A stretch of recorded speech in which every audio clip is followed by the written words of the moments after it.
వస్తే ఉద్ధవ్ ఠాక్రే నేతృత్వంలోని శివసేన యూబీటీకి లోక్సభలో కోలుకోలేని దెబ్బ తగిలింది. మొత్తం 9 మంది ఎంపీలలో 6 సభ్యులు అధికారి ఏక్నాథ్ షిండే నేతృత్వంలోని శివసేన వర్గంలో చేరారు. ఇప్పుడు ఆ లైవ్ చూద్దాం. प्रक्रिया करायची ते कुठे बोलल्यावर चालेल, ठीक आहे.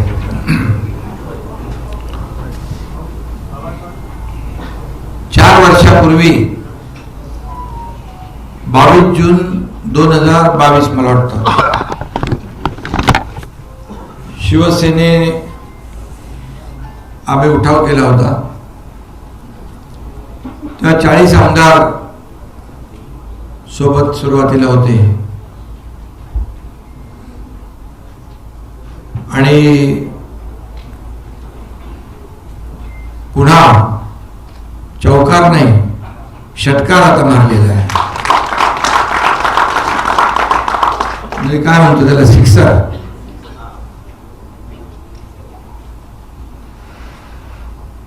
अगोदर आपण 2022 साली शिवसेना पक्ष वाचवण्यासाठी, धनुष्यबाण वाचवण्यासाठी, बाळासाहेबांचे विचार वाचवण्यासाठी तो उठाव केला होता.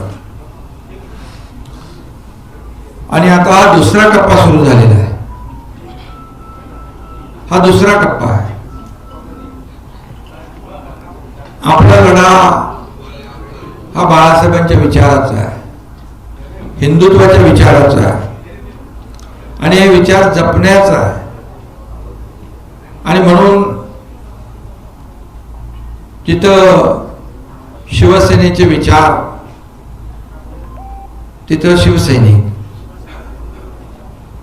आणि म्हणून आज 6 खासदार यांनी